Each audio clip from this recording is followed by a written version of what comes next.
Where are you within your true Earth journey? I'm not telling you.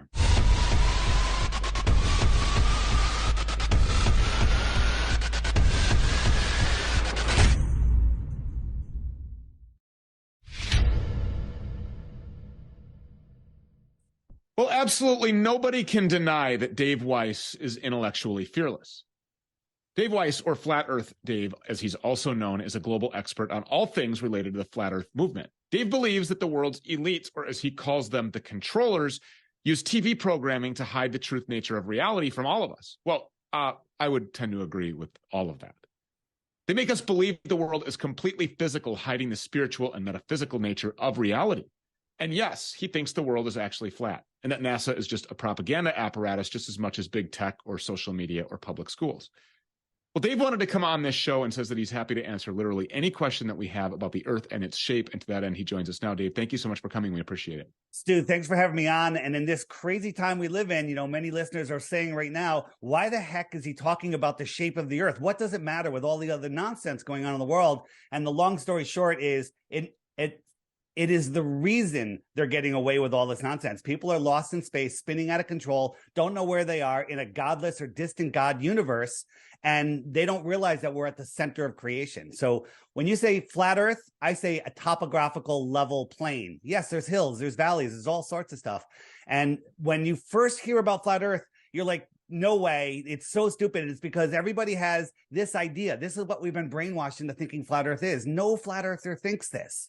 So once you understand what the flat Earth is and what it's not, then you start to see, and then the why it matters really comes into play. Yeah, why is it that flat Earth is the single thing that triggers people the most? I mean, I say things.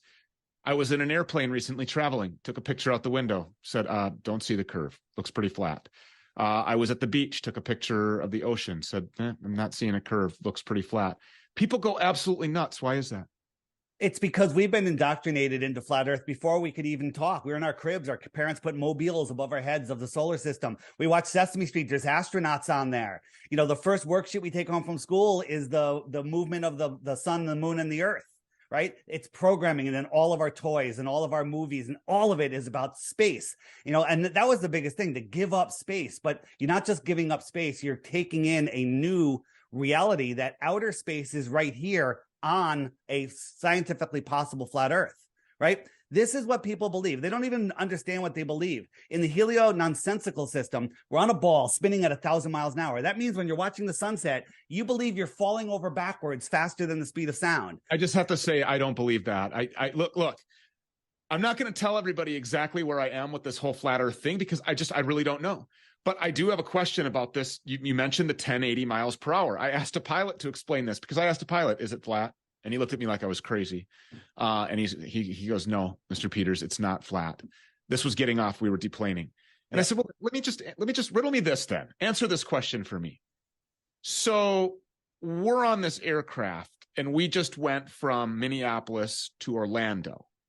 We were traveling at approximately 500 miles per hour, give or take 50, 75 miles per hour. The Earth is spinning at 1,080 miles per hour, or so I've been told for my entire life. So how did we ever catch up to Orlando? Or did we just wait for it to catch back up to us? He couldn't really explain that. Yeah, well, they say in the Earth is spinning and it's holding on to all of the air, and all of the air is spinning with the Earth, right? Which makes absolutely no sense when you think about it. A summer breeze can blow the air left and right and up and down, and I could drink with a straw, pulling air up and away from gravity with the weak vacuum or low pressure of my mouth and lungs. None of it makes any sense when you look into it. And here's the thing. No matter what I say today, don't believe me. I'm pointing to some doors that you never thought of. And then once you look at them, make up your own mind. And this is things that we can test. Stu, you do such an amazing job, exposing all of the stuff going on with the injection, the lethal injection. And it's hard for a normal person to verify that. I don't have an electron microscope. I don't understand what I'm looking at. I have to believe. I have to understand. I have to trust. But the true nature of our world is testable by every single person. So it's something that's very, very, very simple to do.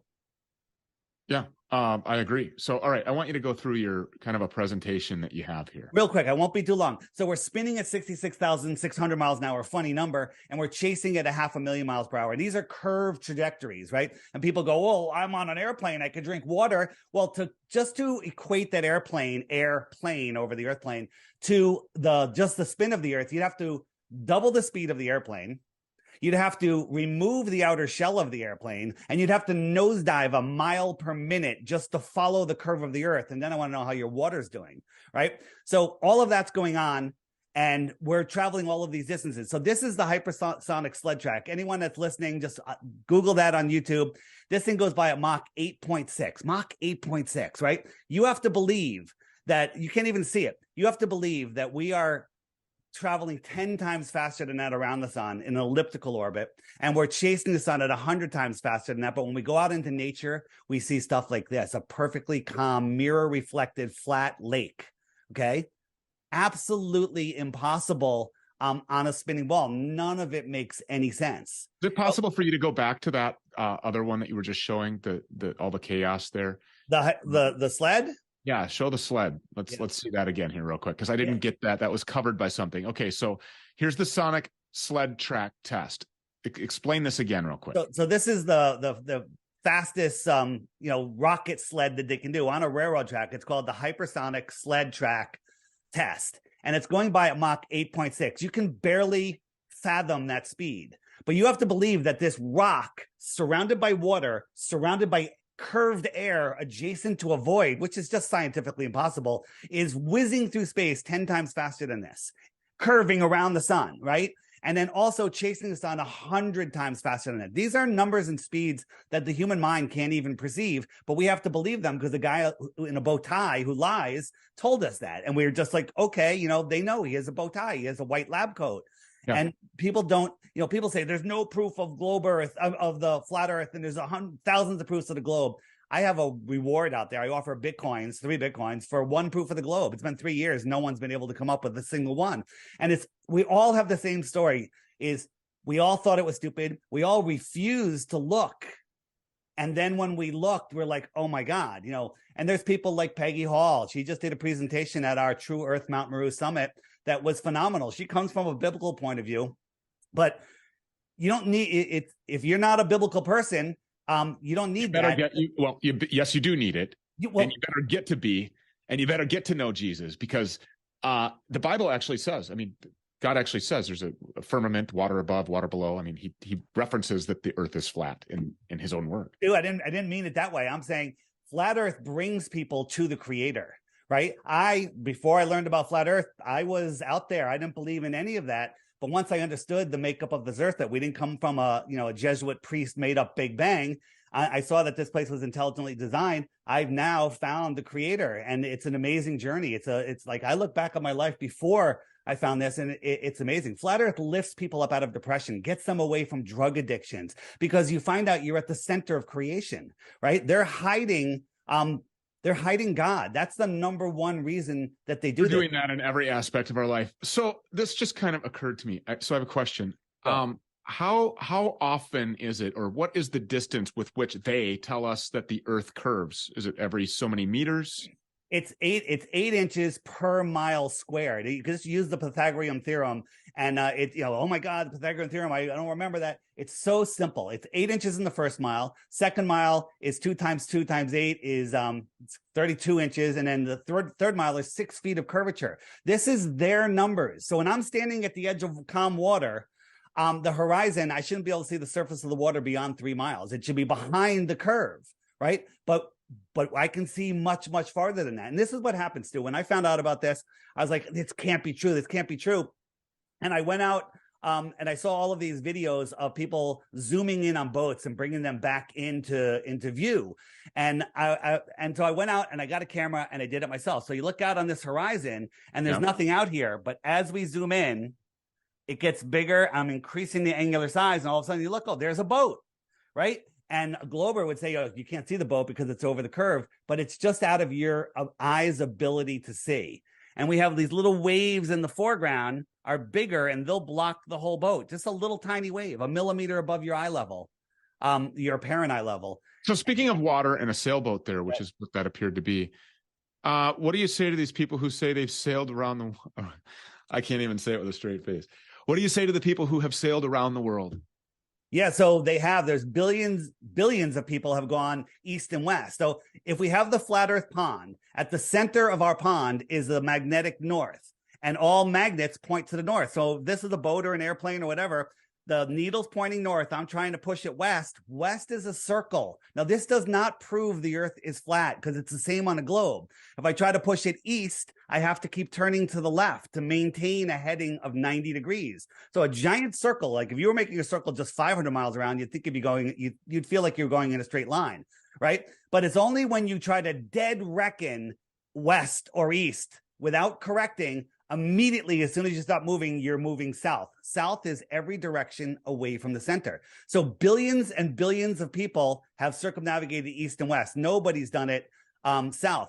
Amelia Earhart, these are all the stops she made. She's going east, east, east, east, east, all the way around, or she could have gone west all the way around. But if she went south, she'd be gone. No one's ever done it. Kind of strange, right? What's at the edge? So what's at the edge? So that's a great question, because the earth is like a pond. This is how I look at it. So a pond is a lake, is a body of water surrounded by land that's consistently higher than the pond. Well, they tell us some things that are true. Antarctica is the highest land on earth. They tell us it's a continent at the bottom of the ball, but it's really the shoreline around our world pond. Okay. So 60 degrees south, which is still like 1,000 miles or more from Antarctica, it's off limits. No one's allowed to go there unsupervised. And if you do, you'll be intercepted by a warship or a drone or a jet fighter. All right. And no one is allowed to independently explore out there. You can go to Antarctica right to this little tip, this little piece of land off of Santiago, and it's way off. But that's all they let you see. I mean, this little piece of land is bigger than many countries. Right. So thinking about this curve thing again. Yeah. I'm sorry, but I'm on this journey mentally here, as I'm sure everybody watching is. Okay, so the curve thing.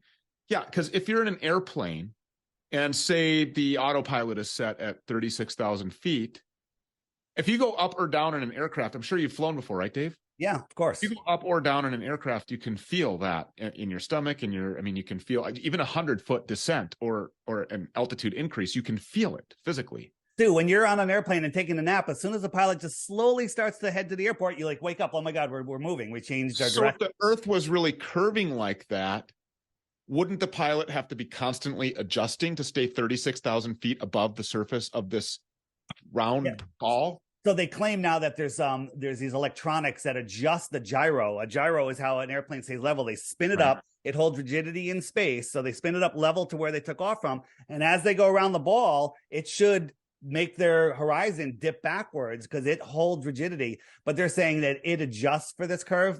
That's absolute and total nonsense, because pilots were flying with mechanical gyros for decades and decades and decades before this alleged electronic gyro thing is up. So we've tested, airplanes fly straight and level over the earth plane. There's so many proofs of this, including emergency landings. But, we're told that we're crazy because we think down is down. Right? We think down is down for everybody. And, on the globe, down is antipodal to people on the other side of the spinning earth, right?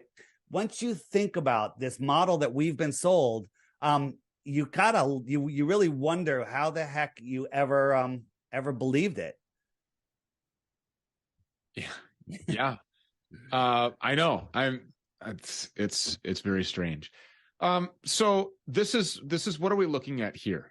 So this is a map that was found in Hawaii in a Buddhist temple. As they said, it's supposedly 10,000 years old, and it's showing other continents outside of our pond area. What's really interesting is there's a website that has tracking of ships. You can track cargo ships all over the world. Yep. And we've recently found a row of ships going through Antarctica that's supposed to be frozen or land. Right. And they're showing them going right through Antarctica. So maybe they're going out here. Right. They've wrapped it all around and made us think that we're on a ball. But in reality, it's an extended plane. Here's the thing. I'm not claiming that any of this is true. We want the right as free human beings to go explore these outer lands, but they don't want us to explore the North or the South, because if we did, in my opinion, we'd find out we're not on a spinning ball. And once you wake up to this flat earth deception, Stu, I woke people up for years, all the other deceptions that are going on, and people just go right back to sleep. But when you wake up to the globe lie, then you all of a sudden everything changes. Yeah, I mean, you can't believe anything that these people are telling us. Right. I asked this Space Force guy who was just telling me constantly, repeatedly, over and over, gaslighting me for 30 minutes about how space was real and that NASA was credible and that, you know, the globe is round, it's a ball spinning. And I asked him, well, have you ever, certainly Space Force, you've obviously, then you've been to space, you've seen this. And he goes, no. And I said, oh, well, then I mean, I guess the conversation is over. Why is it that every image that we see of Earth from space happens to be a computer generated image, a CGI? And why is constantly every landmass a different size and a different ratio compared to the water? Yeah, because they are CGI, they're paintings, they're, you know, the blue marble, which is this one right here that's on everyone's iPhone when the iPhone very pretty. Yeah, it's very, I mean, it's very, very pretty thing. Right. But when you look at them and you do actual measurements, like, you know, there's two famous photos, 2012 and 2017, I think, of the Earth showing the United States. Well, we can measure across Baja and Mexico, so we know how long that is. And to fit that inside the radius of the Earth, it's like you need the Earth would have to be 10 times bigger, right? It's unbelievable. So getting back to the curvature real quick. We're zooming in on a ship. We see a ship. We know it's 16 miles away. Well, we shouldn't be able to see it because the camera's a foot off the ground, right? We shouldn't be able to see that whole ship because it should be behind a serious amount of curvature. Then we can see water beyond that ship, which means, well, there's no curvature. We see the water. And then we saw another ship miles and miles beyond that, right? So let's just pretend that one that's miles and miles behind it is just a mile behind it, 17 miles. If we use the curvature formula backwards, the Earth would need a radius of, I think it's like over 100,000 miles when they say our radius is just under 4,000. Okay. For us to be able to see that second ship, the radius of the Earth, let that soak in, would be over 100,000 miles. Okay. None of this makes any sense. The ball is scientifically impossible. The flat level plane, which we're figuring out what this place is scientifically possible. Yeah. I'm not, look, I don't have any arguments for the stuff that you're saying. I just want to say that I got all kinds of arguments to these people who incessantly just try to why is it so important for them? Why is it so important for them that I believe that this thing is a rapidly spinning ball? Dude, it's about total control. You know that they're going for control, and I tell you, there's millions. But why that? But why that? Why not just all the other stuff? Why is it so important? The first thing we learn in school is this. Is it because it's just so impossible for anybody to believe? It is so far out there. It is so physically, scientifically impossible that if we can get you to believe this one thing, the rest of your life is just really easy. That's part of it. Think about the damage it does to a child. The child has his senses, is taking in the world, and then they say, oh no, that horizon that's perfectly still in that lake that's not moving at all, we're spinning at ridiculous speeds. And those stars that you can see right there, you know, that are brighter than they're like a piece of the sun. Oh, those are trillions and trillions of miles away, which you can't even comprehend. So it's breaking a child's, ability to think and create. And the other thing is, I think I don't know the verse, but in the Bible, basically there's a passage that says, once you see my creation, you can no longer deny my existence. Okay. And that's the absolute truth. And they don't want us in a situation where we can't deny God. Okay. And that has brought so many people over. It's amazing. So, you know, you're right saying, yeah, you need to know God and everything. But Stu, I was on the other side of that fence. I was the guy that didn't believe in God. And if I was listening to you and you started preaching the Bible, I'd probably just turn you off. But now I'm fascinated. Now I can't get out. It's amazing. So that's why I always lead with the science and say, oh, and the Bible backs it up too. Real quick, these are plane routes. Now, plane routes from the southern in the southern hemisphere do crazy things. They go all the way up into the north and then all the way back down. And the argument is, well, they have hubs there and they're pickups and drop off people and they're trying to make money. But there's a thing that happens. Sometimes people have emergencies on airplanes, probably more now than ever before. Yeah, I wonder why that might be. Yeah. Well, but over the years, there's been a bunch of them, and they have to do an emergency landing. So this is one from New York to, let's say, Hawaii, New York Hawaii, to Hawaii. Yeah. And they had an emergency, and they went 1,000 miles out of the way to Seattle. They got there impossibly fast, but when you look at it on a flat Earth map, it lines right up. It's the spot is right on the line. Another one from Beijing to Dallas to Beijing, landed in Calgary, was like 1,500 miles out of the way. They got there amazingly fast. Happens to be, if you put it on a flat Earth map, it's right there. And then we had a recent one. This one is going to get you. So this one is, where is it? Sorry. It's fascinating. I mean, yeah. It really is. I'm like a kid, like learning stuff all over again. It's crazy. So yeah, this is it. And all of my stuff can be found at flatearthdave.com. Just, I'm going to give you guys a challenge, and I guarantee if you take it, you'll end up at least being a globe denier until you realize it's a little deeper than that. So Hong Kong to Europe, and it's a 12-hour flight. And 4 hours into the flight, this family was flying, and the mother died in her chair. Boom, suddenly died. Interesting, right? Yeah. Little plug there. Died suddenly.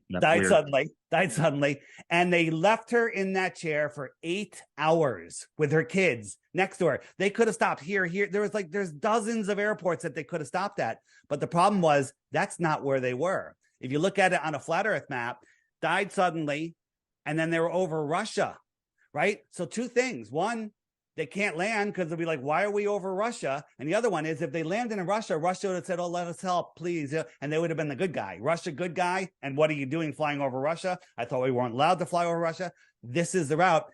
So 8 hours, and then they stopped in Frankfurt. Why don't they just finish the trip to London? Okay. I mean, it's already 8 hours there, but it's because they were over Russia.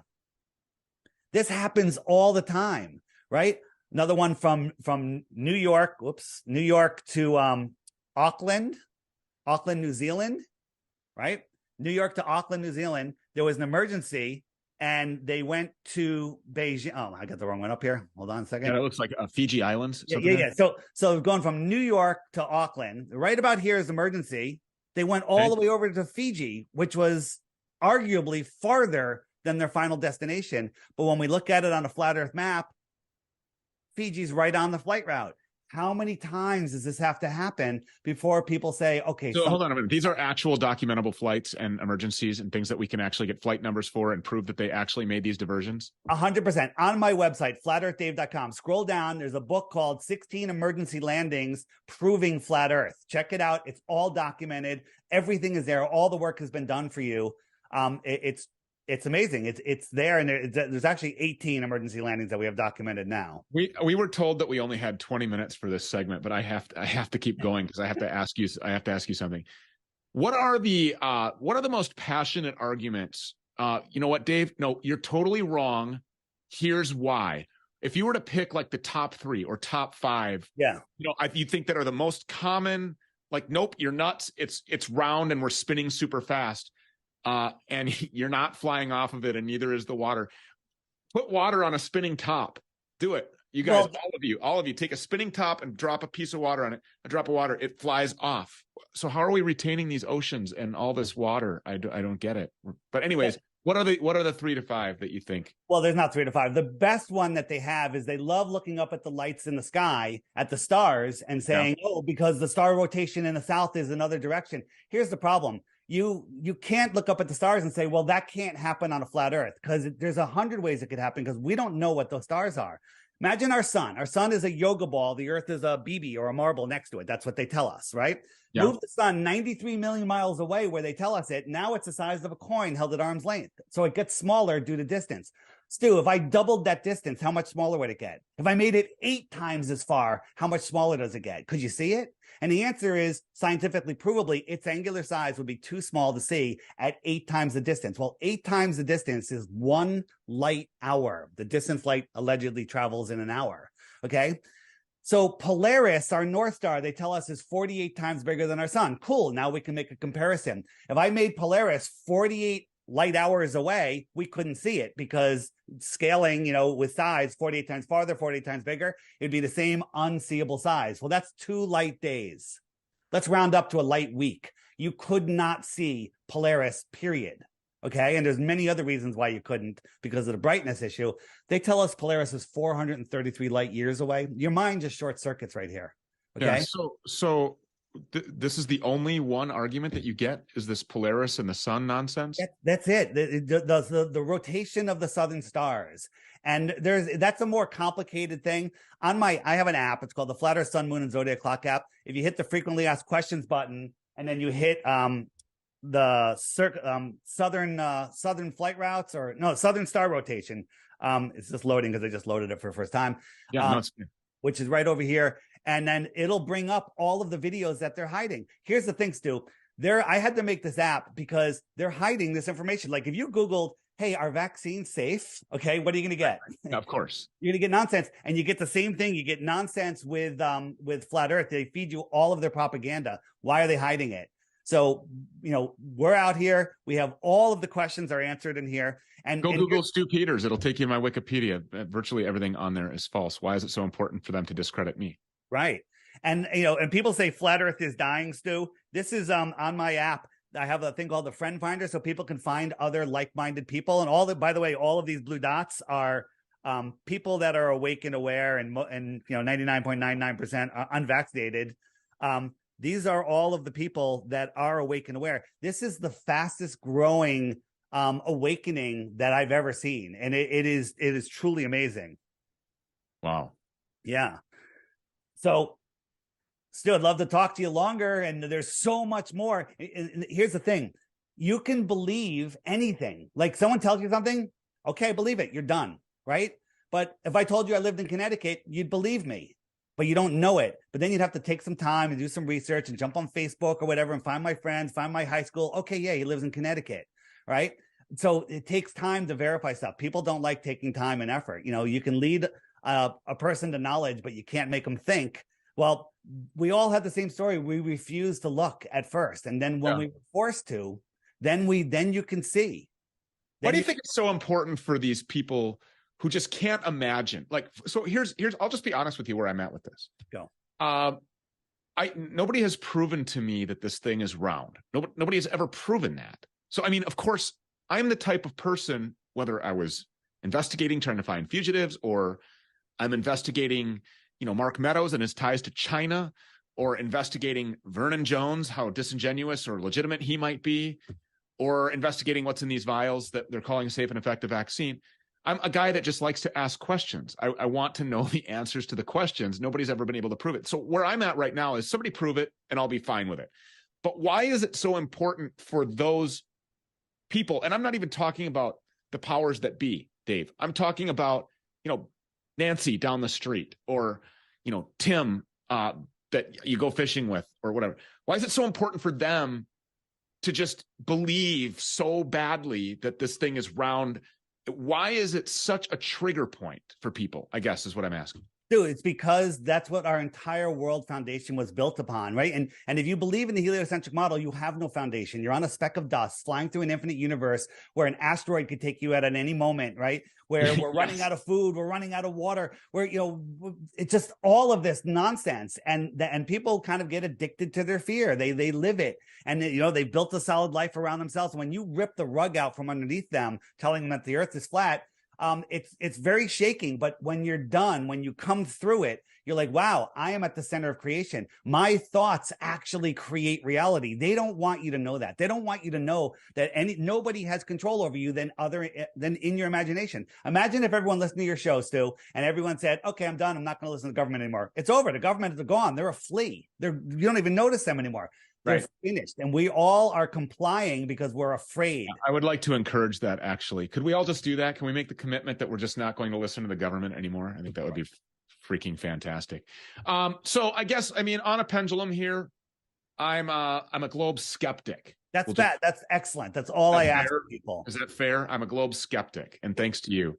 Here's the thing. I just want, if people just go to my website, flatearthdave.com, get the app. It's $3. If you don't want to get the app, that's fine. Just scroll down to the crash course. And that's a series of videos. And I guarantee if you watch the first 5 videos, you're finished. You're on our team, and you're going to be fighting for the rest of your life to expose this, because this is the key to our freedom, right? If we're trying to do all of this other stuff with our heads up our rear ends and don't know where we are, don't know our true power, then it's going to be a very difficult task. Well, I was just about to pitch to your website, but you just did such a fantastic job. FlatEarthDave.com. Get to FlatEarthDave.com. Please get the app for $3. I mean, support Flat Earth Dave if you can. He's on our side, clearly. I appreciate that. Yeah. One quick thing. We saw, by the way, that you posted the trailer for the documentary on your page, and we wanted to tell you that we appreciate that as well. Thank you. Just real quick, we live here. This could be Antarctica, and out here is more land, extra territory. If someone lived out here and came to visit us, we might consider them an extraterrestrial from the outer space. Scientifically possible. There's books about this in the 1800s about lands beyond Antarctica. Well, if they want to come here, they have to do it legally through the proper channels. No more illegal aliens, as far as we're concerned. There you go. Dave Weiss, FlatEarthDave.com. Thank you so much. We really appreciate you being here. Thanks, Stu. I appreciate you having me. Awesome. Okay, so here's the deal. Who did you talk to come on? Elizabeth or Lauren or who? Elizabeth, I believe. Okay, I'm gonna have you back, and this is gonna go opposite of the way that you think it is. Okay. Because we're gonna do an even shorter segment. Oh boy. Because we do a premium segment every week, and that's what this was slotted for. But I want you on the big show, on the main show. Okay. So we have to do this in 10 minutes. Oh boy. Yeah. So figure it out. Do I have to let you talk? No, I don't have to talk. I will just sit there and smirk. All right. I'm ready to go. When is this airing and where is this airing? Where can I see it? StuPeters.com this Saturday. Okay. Thanks, Stu. But I want to get you on the main show, the night show, because that's going to floor people and it's going to super trigger them that I'm entertaining this. So, well, you know what? You're already out there getting shot at from all different directions. What more could this add? Yeah. Well, and I will love the Rolling Stone headline, shock jock, right-wing conspiracy theorist Stu Peters believes Earth is flat. Well, you know what, Stu? This is such an important topic, and it's shows like yours, with your platform, people need to come out, and I think they're going to start coming out. There's tons of people, famous people that are on Flat Earth that don't want us telling their names. I'm in this group on Telegram. There's lots of doctors, people that you've had on your show that are flat earthers. I know. I gave the example of how I asked one pilot that told me I was freaking crazy, but there are plenty of pilots who said, yeah, it's flat. No one ever brings a globe into the cockpit and going, oh, let me see where we're going. Let me see where we're going. Yeah. Right? Can I show you one quick thing? It'll take 2 seconds. That'll be interesting. So there was a flight from Germany to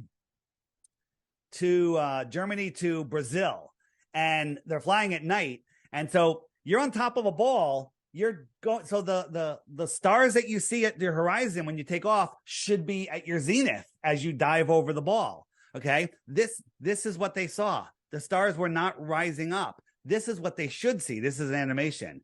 These stars here should be over your head when you get to Brazil.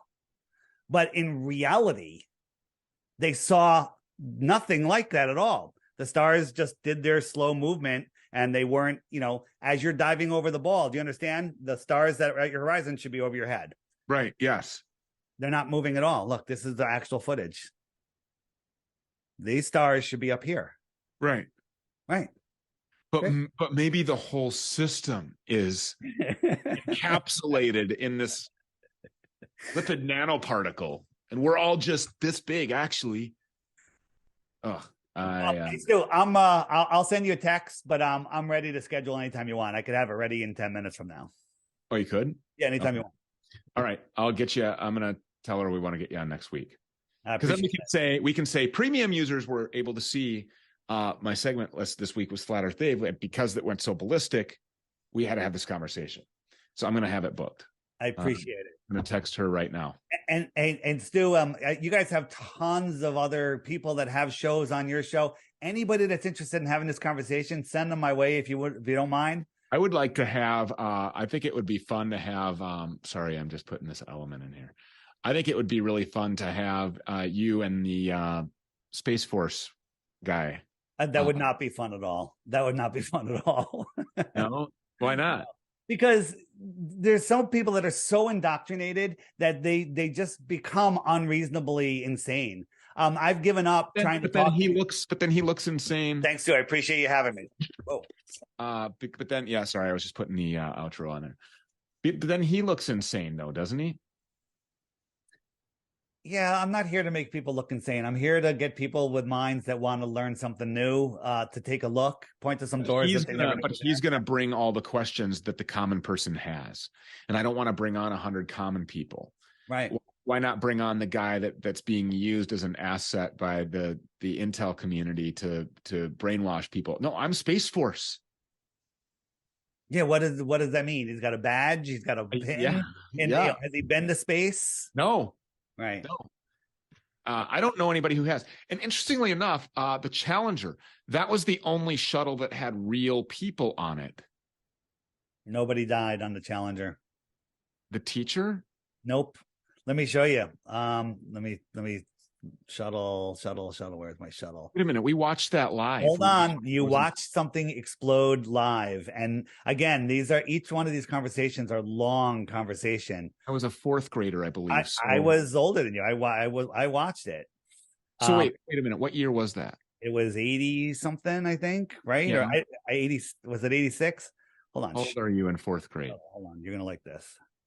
Here you go. It's coincidental that we found 6 of the 7 have an identical twin, okay, that have the same name, that work for universities now, okay, and none of those twins showed up or spoke at their funerals, okay? Stop it. The lie is so big. It's so big. You know, this is one that I don't often talk about because the emotional contact that people have, it just tears them apart. And I'm also a little afraid of talking about this one on YouTube because they might strike me down for this is the one thing they don't strike flat earth at all. Okay. But they all, like Krista McCauley, didn't even change her friggin' name. Okay. And Dick Scobie. Okay. Dick Scobie had a corporation, and check this out. When we found him, his company website had a cow in a field that takes off like a rocket and does a little loop-de-loop, making the smoke thing that looked just like Challenger. Right. And then when we all went crazy, boom, website disappeared. Dick Scobie disappeared. Okay. Who's the chick? It's Krista McCullough. Okay. So what does she do now?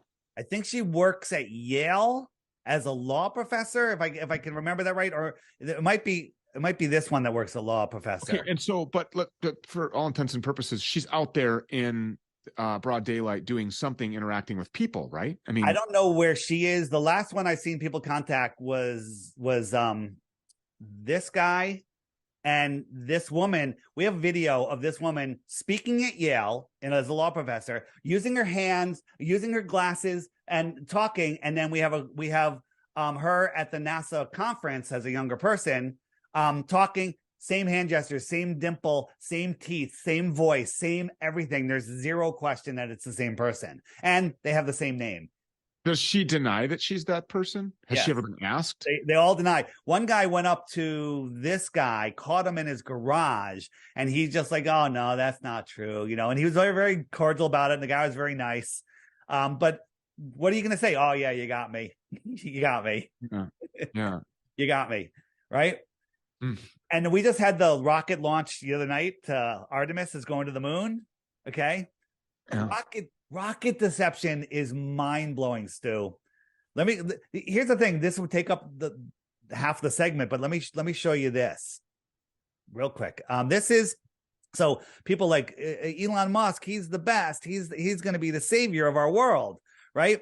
So let me just, where are we going here? Where are we going? So he's gonna save us because he's he's going into space. This is him launching. Now this is unedited. This is a test of the rocket that's going to Mars. Now use your God-given common sense. I know you have a lot of it. So here it is. Edit. So we have a camera on board and we have several cameras on ground. Look how slow this is moving, right? Where's the smoke trail, right? This is not real. Okay. So this is what they show us. Now look, side angle, camera is not very high. Look, it's not very high. The engine's almost about to burn out. And then watch on board. Oh, we're up pretty high all of a sudden. And then side view again. Can't be very high. Now watch. The engine, no, it's up very high again. Engines are going to turn off. And now it's free falling. Now look, how high could this be with this camera angle? Look at this smoke. Watch the next edit. The smoke's going even slower. Ready? Edit. Edit, edit. Here it comes. Look at the smoke. This is supposedly tons, tens of tons free falling. Okay. Oh, now look how high it is. This is their unedited live footage. Okay. Now watch. 3 of the engines are going to go on. It's going to turn upright. The camera is going to get right underneath it. 2 of the engines are going to burn out and it's going to land upright. Okay, ready? Engines are going to come on. Magically, it's going to balance itself perfectly. Here it goes. Camera is going to edit, gets underneath it. Now watch, 2 of the 3 engines are going to burn out. Okay. 1, 2, right? Look at speeds by smoke and it's going to land upright. Watch a bunch of CGI smoke. There it is. And it's going to land upright and people believe this. This alone tells you space is fake. Yeah, the stuff coming out of the bottom of the rocket, where allegedly the engines are, is fake. I mean, it's worse animation than on my kid's Xbox that I play all the time. But did you notice there was no smoke trail? That there's 2 types of launches NASA does. Some of them they're launching something real, like the Artemis that launched in the middle of the night, 1:30 in the morning. You know. And it launched something with smoke and then left. Where does that thing end up? Bermuda Triangle. Bam, in the water. That's it. And it's not even a giant thing. It's small. Most of them are blimps, right? The external tank on the shuttle, on the shuttle when it fell back, it's a helium tank, Stu. Helium. Okay. Let me show you. So check this out. This is the external tank. This is giant. It's 20,000 pounds empty. So this is falling back to Earth. Does this look like it's falling or is it floating? Okay. It's going to get worse. I'm going to tell you something that's going to freak you out. But watch, in about 10 seconds, a little tissue is going to float by to give you a reference of how fast it's going. So this is being, do you see it? Yeah. Yes. So if you were in a helicopter filming this, it would be falling so fast it would be out of sight. It's supposedly going to burn up before it gets to those clouds and disintegrate. Okay. But this is being filmed out the window of the guys on the shuttle that are going 20,000 miles an hour into space up. And they're filming this from the window as this thing is still orbiting and keeping up with them as it's falling back to Earth. I'm sorry. If you can't see through that, I can't help you, is what I tell people. Wow. Amazing, right? I mean, I have a hard time filming out the window of my truck when I see a deer. Yeah. Running 30 miles per hour. 4 million pounds blowing around in the wind like it's a bouncy house. 4 million pounds, Stu, right? And check this out. SR-71, right? Why doesn't it have any paint on it? Because it gets so hot because of the friction that the paint would burn off. The thing gets so hot, it expands 6 inches. When it's flying, it's like over 500 degrees, okay? And it's pretty aerodynamic. This thing goes Mach 33, compared to this can only do Mach 3.2 or else it rips apart. Put it together. Yeah. Right? All right. One more for you, just to blow your mind. Okay. The closest star is 25 trillion miles away. That's the closest one. The other ones are magnitudes farther. 25 trillion miles. It's 4.5 light years. 25 trillion miles. If you were traveling at a mile per second for a year, no, not for a year. I'm sorry. A mile per second for 1 trillion seconds. How long would that be? Sorry, my computer went off. If you were traveling at 1 mile every second, which no human has ever gone that fast, for 1 trillion seconds, how long have you been traveling? 1 trillion miles. 1 trillion, no. A trillion miles, but how much time is that at a mile per second? So how long is 1 trillion seconds is my question. Oh, I can't even do that math. 31,000 years. So if you're going at a mile per second for 31,000 years, you're 1/25 of the way to the closest star. Is your mind just short-circuiting? It makes no sense. Yeah. And so how long will it take for this thing to get to the moon? Oh, it's only 238,000 miles away. It takes a couple of days. It's going to go there. It's going to It's going to orbit the moon, and then somehow it's going to eject some mass to send it back to Earth, but there's nothing to eject. It's all, when you look at the official story and the stuff, you're like, no, just no, I'm sorry, no. So what is it going to send back to Earth? So Artemis, they we had airplanes. I mean, we went to the moon. We went to the moon in the 60s and 70s, but wait, we lost that technology though. We missed. But we lost it. It's a painful process to build it back again. Yeah. You've been listening. Yeah. I like the phone that the president used to contact the people on the moon. The corded phone. Yeah, absolutely. And when we look at the Artemis, check this out. This is the outside of Artemis. Imagine this PVC piping and squared off brackets on the side of a 747. Do you think that would be aerodynamic? Right? This thing is going 17,000 miles an hour within our atmosphere. Okay. It's absolute insanity, right? And you look, this is a close up of the bottom. Check this out. This thing is overinflated. This is a balloon. This is a blimp.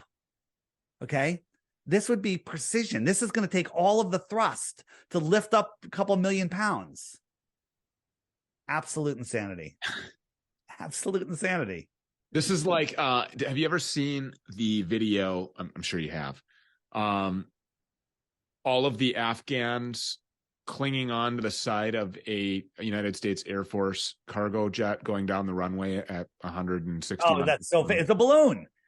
It's a balloon. If you look at the windows on that thing, they're paint. Yeah. They're not paint. I mean, they're just. It's a graphic. The whole thing is a blown up graphic.